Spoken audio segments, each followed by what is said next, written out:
Hi there, and thanks for tuning in. This is Paul Newsome here, head coach of Swim Smooth. Now, I often get asked, what does the biggest improver you've ever seen actually look like? How much improvement have they made, and how have you achieved that? Well, just back in March, we visited the UK for a series of triathlon coaching clinics over there, and we put together this short video clip, which I just wanted to show you first.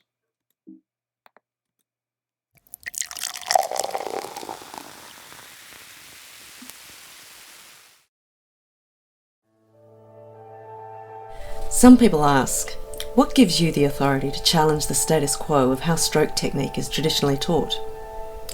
Where's the hard evidence that swim types even exist? The savvy and observational realise that they've always been there, that we're not reinventing the swimming wheel, just recognising and embracing people's individuality, and why this impacts how a person should swim, given their own unique makeup. Swim Types provides a system for you to improve your swimming in a way which works best for you. Not someone of different gender, swimming experience, and who's 12 inches taller than you with a wingspan of an albatross. But if that is you, then we have some specialist solutions for those issues too. How can we be so confident? So sure that we can help you? While we've been talking, you've been viewing a list of 5,273 unique one-to-one video analysis files. That's the world's largest collection of high-definition video analysis files of swimmers just like you, each 30 minutes in length and all collated since May 2011 by just one of our coaches.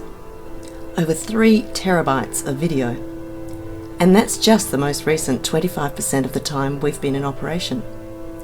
Think about it. That's a lot of videos, a lot of sessions, a lot of learned experience, and a lot of success. When you see such a large volume of swimmers of every possible shape and size, of every ability from learn to swim to elite, you start to recognise patterns, commonalities in the way people swim, in how they think about swimming, how they learn, how they tick. This empirical research conducted all over the world has allowed Swim Smooth to create a system that's right for you, whoever you are, and we'd like to share that with you now. So let's learn how Swim Types is helping to move swim coaching for individuals truly forwards.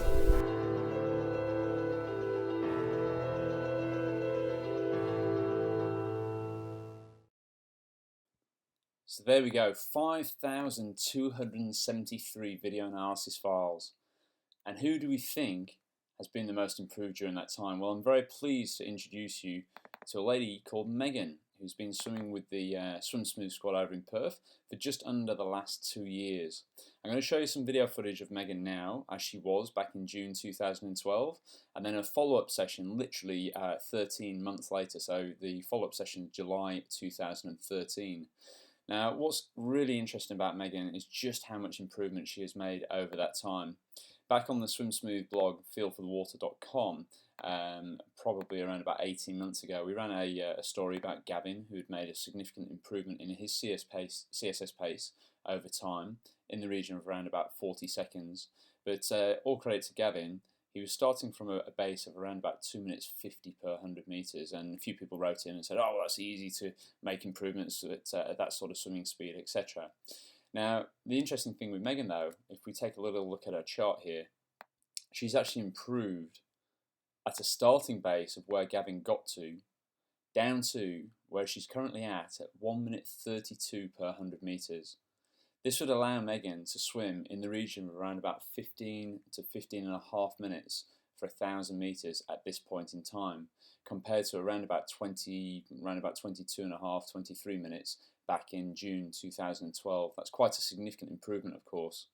If she was literally to race against herself from 2 years ago over a mile in the open water, she'd now be an incredible 12 minutes faster over just a mile. That's pretty sensational improvement, I'm sure you'll agree. So if we have a little look at the chart here, starting off at 2 minutes 12 per 100, I actually have the video footage to show you of this, and then also the follow-up video footage when around about here at 1 minute 44 per 100 metres. Obviously that's quite a significant improvement in just a short 13-month period of time. Now we can see with the chart here, Megan undergoes a significant step change initially. It's taken from 2 minutes 12 per 100 metres down within the space of around about 4 months, so 16 weeks of training, down to 1 minute 50 per 100.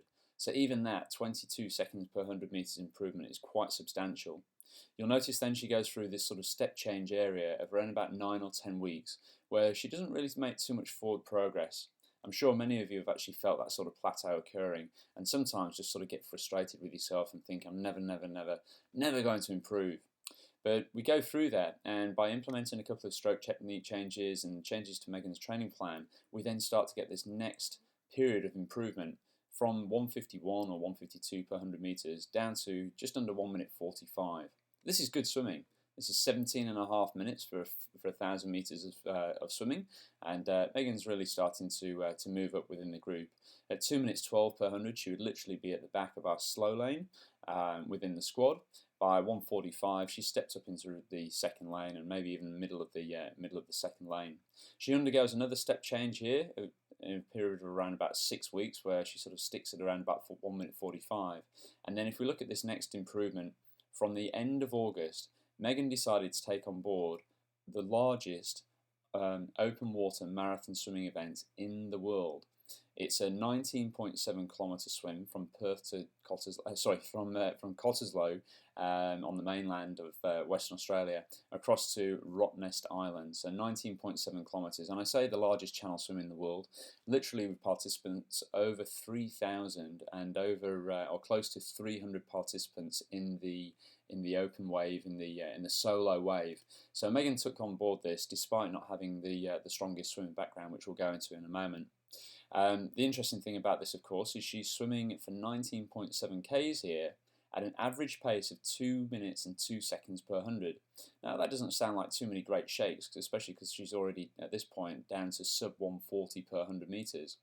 But when we actually take into account her actual swimming pace, which would have been around about 1 minute 50 per 100, so taking into account stoppage time for fueling, drinking, even wandering off course, etc. Most swimmers, even though the straight line is 19.7 Ks, most swimmers will swim in the region of around about 21 to 21.5 Ks in this event. So her actual swimming speed would have been around about 150, or maybe even a fraction quicker than that. That's quite a conservative guesstimate there. So that's for a distance 200 times longer than the video file you're about to see of Megan and how she was swimming. She is now, as I'm pleased to report, down to 132 per 100.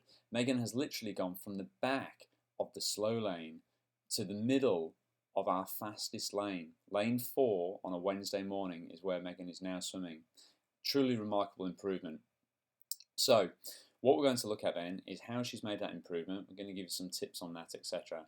But the most interesting thing with this is Megan's really just taken on board the 3 keys that we believe make a really balanced training program. It's not just about looking at form and technique. It's also about considering the type of fitness training you're doing. So what type of intervals are you doing to elicit improvements, and also how you adapt your stroke to the open water. So let's take a little look at this.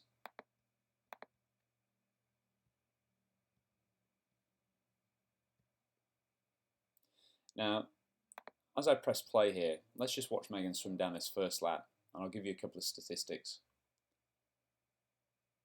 The first thing you'll see, this is back in June 2012. I'm sure many of you will be looking at this video footage thinking, well, there's nothing wrong with that. It's absolutely beautiful, and you'd be absolutely right. It is a very, very smooth, elegant stroke. She's swimming here at 44 strokes per minute and taking 50 strokes to complete each 50-meter length. What is your initial impression when you see this video file? To me, I saw a very symmetrical freestyle stroke. Megan's breathing to both sides. She's got very good exhalation underneath the water. If we look at that a little bit more closely here, look. Consistently exhaling underneath the water. Many swimmers, we just sort of zoom into this a little bit. Many swimmers fall foul of holding onto the breath underneath the water.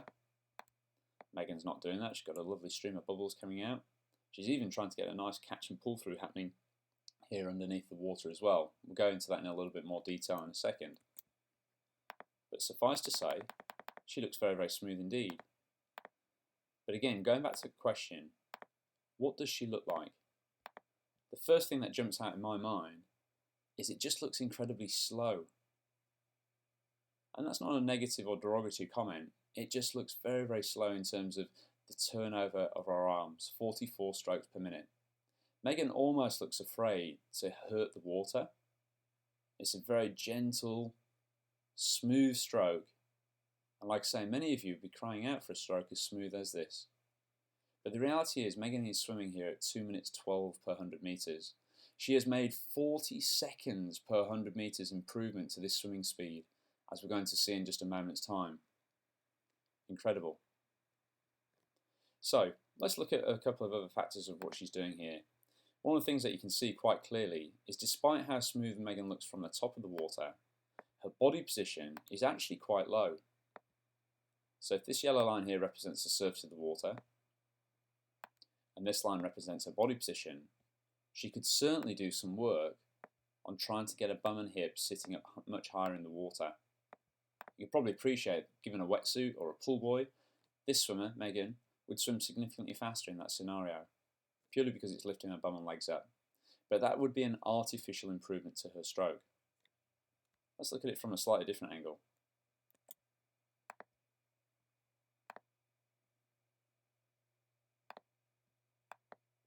Here we go.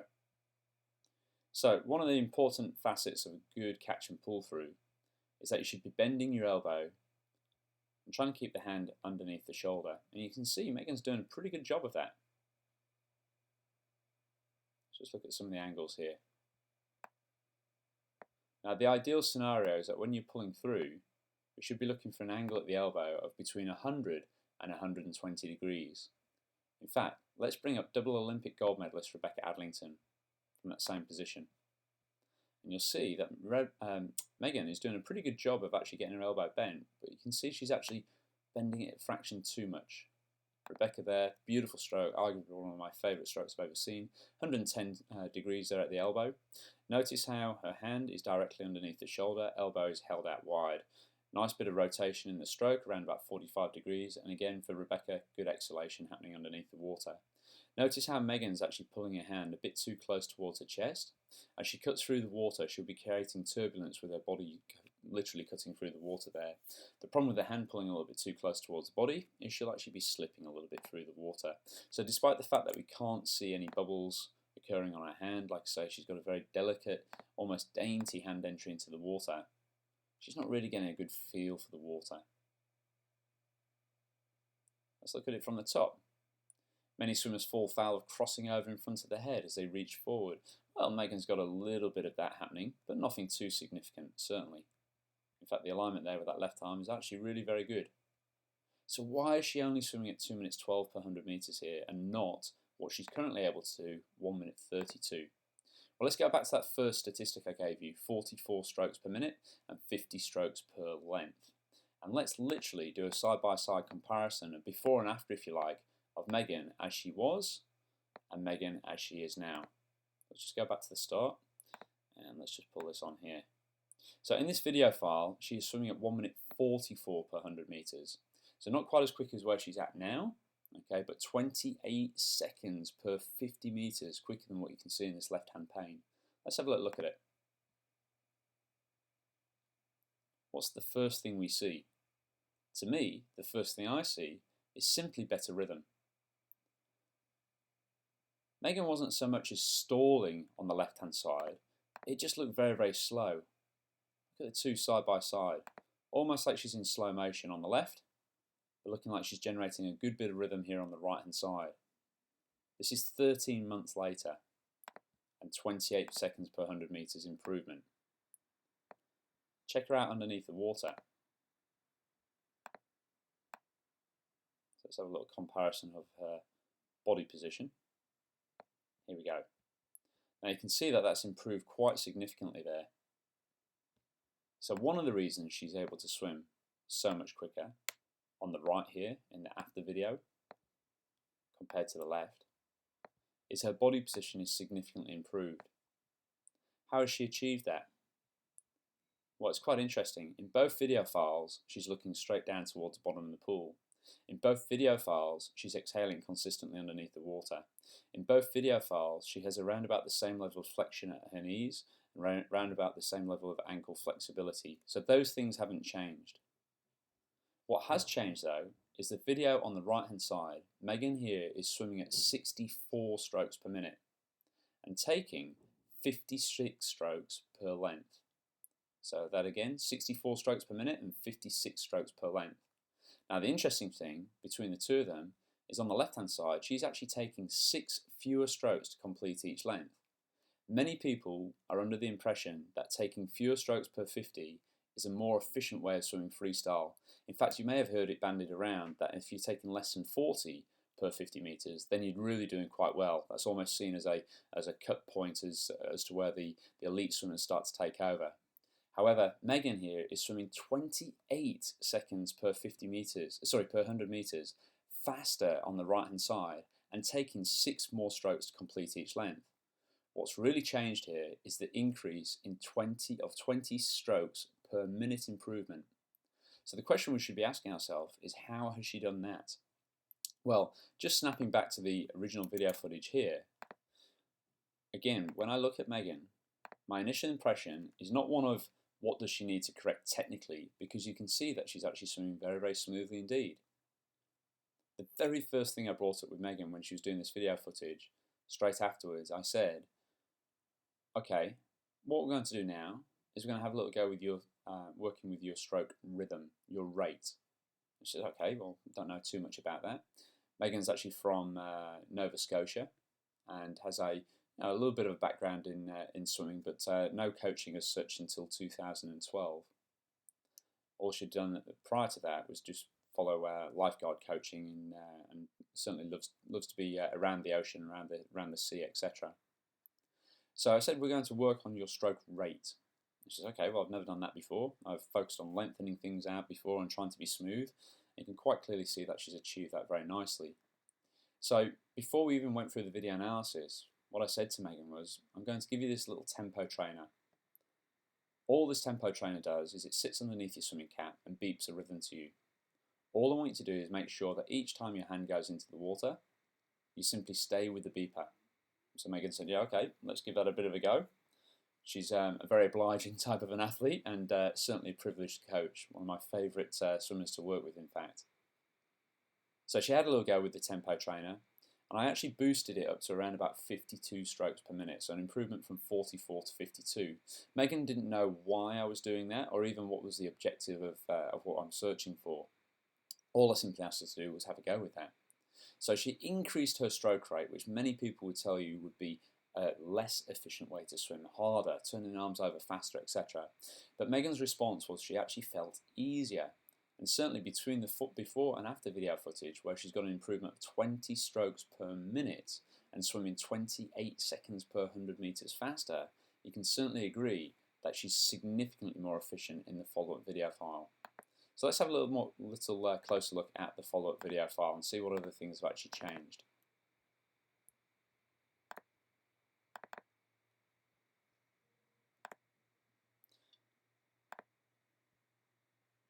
Now, there's certainly still improvements that we can make, and one of the things that we focused on just on this video file was the fact that Megan's developed a little bit of a crossover at the front end of the stroke there. Now, this was prior to her making the decision that she wanted to do the Rottnest Channel Swim. But any sort of crossover in front of the head can lead to shoulder injury, as we talk a lot about on the Swim Smooth blog.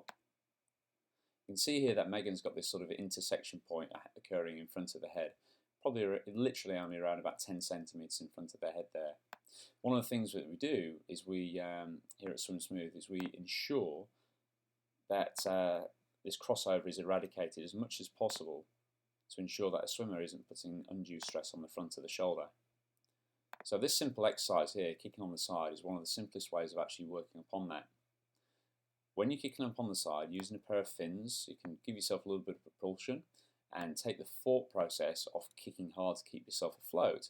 You can send all that thought just to what's happening with this lead arm, thinking about drawing the shoulder blades together and back, pointing that middle finger straight down the pool. Now we can take that one stage further and actually apply it into the stroke.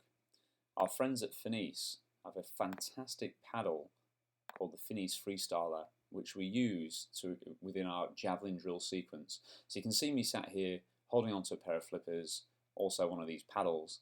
These paddles are shaped like an arrowhead. One strap for the middle finger and a keel on the underside of the paddle. If you enter into the water across in front of your head, as you can see Megan's just doing here, that paddle is actually designed to fall off your hand. So in combination with the side kicking exercise, this javelin drill sequence is fantastic, and I highly recommend you give it a little bit of a go, because the majority of swimmers that I take for these one-to-one video analysis sessions will be crossing over somewhat in front of their head. So here we go.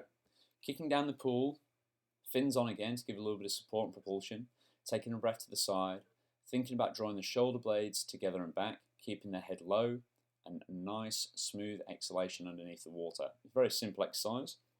Notice how the hand is held nice and straight, not drifting across in front of the head. Most people tend to cross over more so when they go to take a breath, usually because when they go to take a breath in, all they're thinking about is that process of breathing in and not about what's happening with that lead arm. That crossover though on a repetitive basis will cause you to swim off course, which is not great, and can also lead to shoulder pain and impingement. Remember, Megan, a few months after this video file, was due to swim the 20-kilometre open water swim to Rottnest Island. The last thing she wants as she starts to increase her training volume is shoulder niggles and injuries, which are going to cause pain and stop the consistency of her training. And that's really where Megan excels, is that consistency. That's what leads ultimately to that 40 seconds per 100 metres improvement. So just back to the drill, kicking on the side, and then what we do is after we've done a period of around about 25 metres on the side, we then go into the freestyle stroke. And the focus here is to only breathe away from the paddle hand.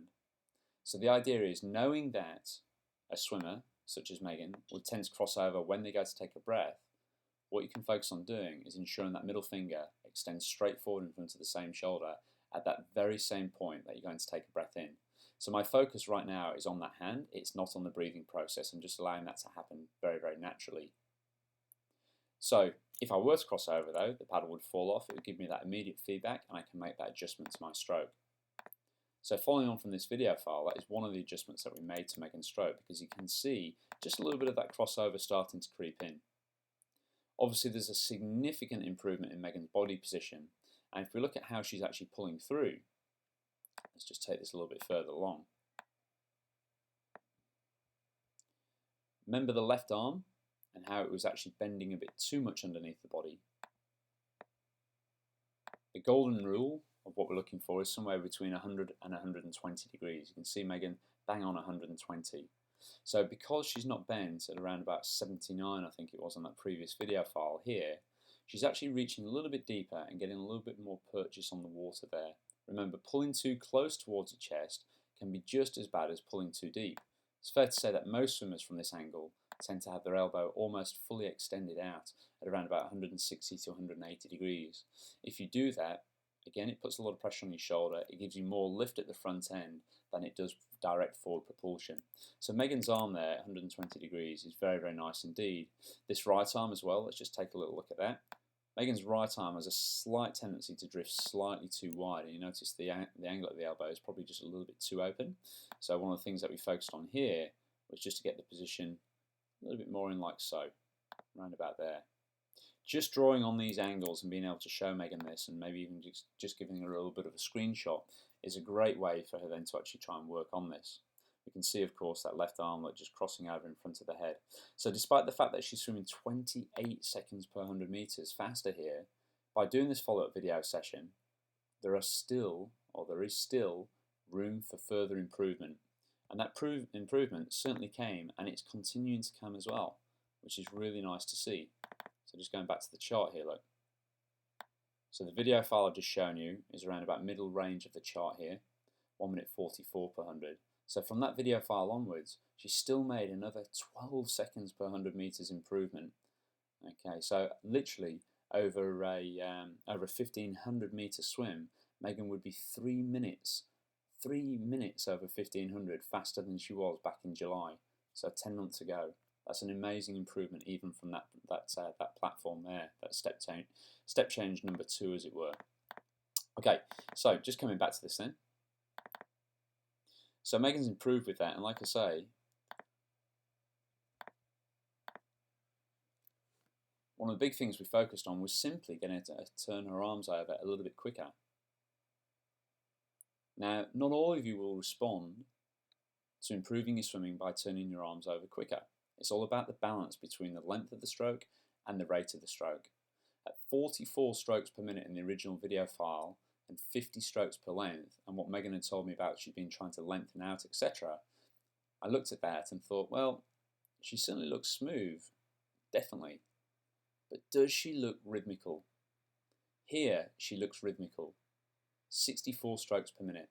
And in the video file I'm going to show you in a moment of her Rottnest Channel Swim, she's averaging between 57 and 63 strokes per minute. So the rhythm that she's got here is very representative of how Megan's currently swimming.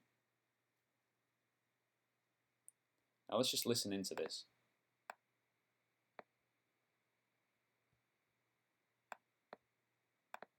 Roughly what it felt like. It was 144. No. Yeah, it was. Yeah. Are you serious? Yeah, deadly serious. Yeah, yeah. Oh. Without even a proper push-up as well. You sort of just hopped off the. Yeah. Good. Oh, there you go. There you go. There you go. So you can see that lovely demeanour of Megan there in that very candid sort of a shot. She's obviously very pleased with her improvement. So really, on that very first video file, there's nothing majorly wrong with her stroke. So remember, when we're talking about improving somebody's swimming, we're not just looking at technique. We've also got to look at the type of fitness training the swimmer's been doing. And I'll show you the chart with CSS because over time we've been tracking that with a range of different tests. Testing Megan every 5, 6, 8 weeks or so, just to sort of see how she's been improving and making adjustments to that. One of the common training sessions that we've done to help improve is our Wednesday morning 5:30 session, which is a swim session of between 4 and 6 kilometres, which for somebody at 2 minutes 12 per 100 back in June 2012 would have been quite a daunting session to take on board. We've gradually increased not just the speed that she's been swimming at, but also the distance during those sessions as well. So by identifying the swimmer's CSS pace, what we can do is in those sessions we're typically operating at somewhere between +3 and +6 seconds per 100 metres. So that's slower than threshold pace. But like I say, threshold pace or CSS pace is equivalent to what you'd be able to swim for around about 1,000 to 1,500 metres. In those sessions, the swimmers are swimming 4,000 to 6,000 metres, so literally 4 times that distance. Hence the reason they're performed at below threshold pace. They're all done with very, very short intervals, okay, and very rarely do we actually do any drills or fins or pull buoys or those sort of things through those sessions. It's all about developing that pace awareness and that economy at those sub-threshold levels, and it's been a very, very important session for Megan to do, as you can see with that improvement. So let's look at Megan as she had a little go going through the Rottnest Channel Swim in 2014. In fact, we'll just have a little listen to this video interview between her and one of our other squad swimmers, Nicole, following on from a little bit of a sprint session, just so you can sort of see how Megan's physiology has adapted and changed in response to some of those longer endurance sets. So ladies, we've just done the 40 by 50 spike set, which, as I mentioned before you started, some people are going to absolutely love this session, some people absolutely hate it. Nicole, tell us about your experience with that session. It was awesome, Paul. What did you like about it? Because it was short and fast, and it wasn't 6Ks. It wasn't 6Ks, no long intervals. A big difference since the 1,200 metre intervals on Wednesday, right? They hurt. Cool, cool. And Megan, you're training up for the Rottnest solo swim. Next weekend, 20 kilometres, you're going to smash it, but what did today's session feel like? I felt like crap, Paul. Okay, now tell us about what you sort of experienced out there. Why did you feel rubbish with that? It was too short and too fast, and I just wanted to keep swimming. Okay, no problem. Now, that's a good thing if you think about it, because next weekend that's precisely what you have to do. Just keep swimming, as Dory would say. The last thing you want to be doing, the type of training that you've been doing, Megan, especially, has all been geared around swimming for 20 kilometres as fast as you can, holding the best average pace. It's not been about sprinting better. Now, that's not to say that set's not of use to you. Okay, that set obviously helps you just sort of pep yourself up a little bit and gives you a bit of sprightliness, which is why you liked it, Nicole. But really, if your training's been going very well for an endurance event, you get to this stage a couple of weeks before, or in this case, about 10 days before the event, no, 8 days before the event, or don't remind me, and you often feel a little bit sort of lethargic, etc. But all the endurance work that I've been doing has almost sort of flattened off a little bit, that speed work. So the number one rule here is do not panic. That's a good thing. That's a good thing with respect to the distance and the race that you're doing. So, well done, Nicole. Well done, Megan. Best of luck, Megan, next weekend. Thank you. Thanks, Mom. So there she goes, just before she takes on one of the largest open water marathon swimming events in the world. And let's take a look at Megan now as she starts to swim. This is at the 1500 metre marker, just swimming past the Lewin tall ship, which is quite a nostalgic thing to see.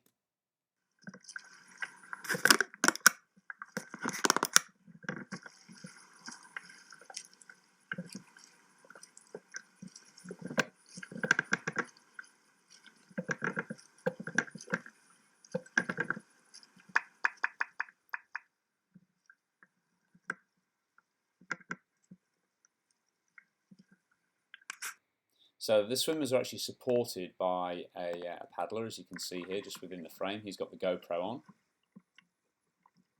This is 15 kilometres now. So the first video file was 1500 metres into the swim. She's now at 15 kilometres. She can see the mainland. She's getting very close to Rottnest. And look at that stroke. It's still exactly the same as it was at the start. She's built up great economy from the longer training sets that we've been doing. Focus on the rhythm, and she's swimming here around about 57 or 58 strokes per minute.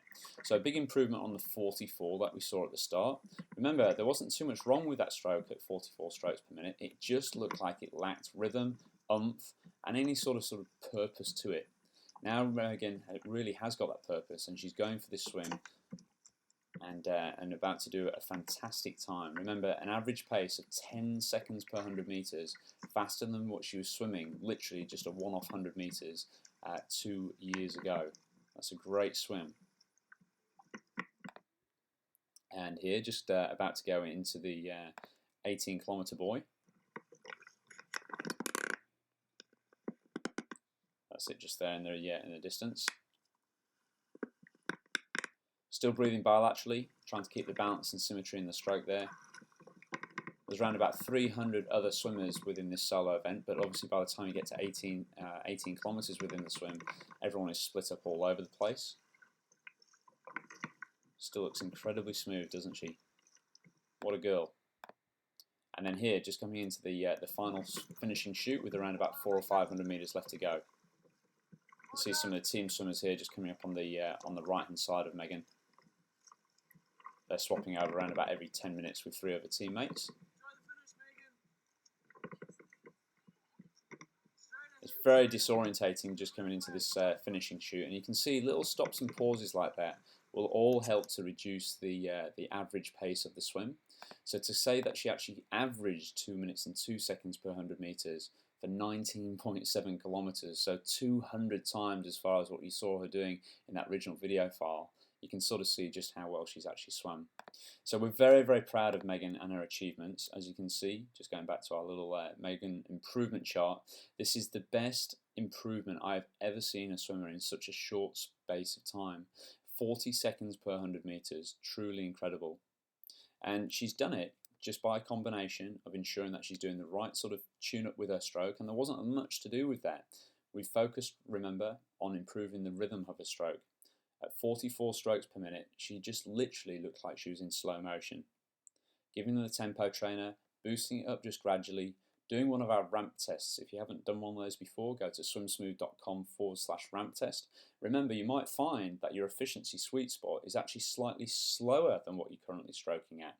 But that's the purpose of doing these type of things, these type of analyses, to sort of see exactly what you need to be doing. But in a nutshell, we could see that Megan was simply too slow. So we boosted her up on the stroke rate, and rather than actually feeling like she's working harder, she actually found it easier. It was one of the contributing factors that helped to lift her bum and legs up higher in the water. We've got to engage with the water and develop a little bit of a better catch and pull through with some sculling and doggy paddle exercises. But then the majority of her swimming has all been focused on trying to get her distance, her aerobic base up, and she's done a lot of hard training, a lot of hard yards at very exacting paces. So by knowing what her threshold pace is, so let's see 1 minute 51.5 per 100 metres, for example, that equates to around about 28 seconds or just under 28 seconds per 25 metres. Megan can literally take a Tempo Trainer Pro in mode 1, plug in 28.00, or in this case would be around about 27.88, I believe. So 27.88, and actually just do some swimming very specifically at that pace, or at paces either just slightly above or below. By being so exact and so precise each week, over the course of 2 years, we can make those very marginal improvements, which don't seem like a lot on a week-to-week basis, but when you add them up and you get the sort of improvement and consistency that Megan's had over that time, you know, literally the sky can literally be the limit. 1 minute 32 per 100 is fantastic. And just having a look at this one here, the Sorrento Ocean Swim, distance 10 kilometers. Megan did a fantastic time here of 3 hours and 7 minutes and 56 seconds. That's an average pace of 1:52. That's again including stoppage and drinking and fueling, etc. Her actual swimming pace would have been more like around about 1 minute 45. And just to check out those results here, here she goes. This is the Rottnest Channel Swim. Megan Surrette just down the bottom here. 41st in her category, which is great. So that's 41st out of 75 female finishers and 159th overall out of 244 finishers on the swim. Like I say, around about 300 people started. Not everyone makes it across to the island, unfortunately. On the 10K swim that I've just shown you there, Megan Surrette, here we go, around about mid-pack, so finishing in 3 hours and 7 minutes. That's an average pace of 1:52 per 100. So there we go. Our best ever improver, 40 seconds per 100 meters. Maybe you want to sort of set yourself that 2-year challenge. Accept and appreciate these step changes that you will go through. Try to identify why that's maybe happening. Sometimes it's just a natural response. Even though she's got quite a linear improvement here, there are indeed those step changes. So accept that they're happening when they're happening. Work your way through them. Identify what you could be doing to improve things. Remember, it won't just be the technique. It might be the type of fitness training that you're doing, and even the open water skills. Maybe you're performing well in the pool, but not translating it across into the open water. It might be that drafting and sighting is not quite as good as what it could be. But there's always going to be a way to improve. There's always going to be a reason that you're on a plateau. So long as we can actually identify those things, then we can move forwards. And in Megan's case, stroke rates and fitness were arguably two of the key things that have helped to improve. So thanks very much for watching. I hope you found that interesting, and certainly keep us posted with the rates of improvement that you're seeing with yourself, or if you're a coach, with the swimmers that you're actually working with yourself. Thanks. Bye now.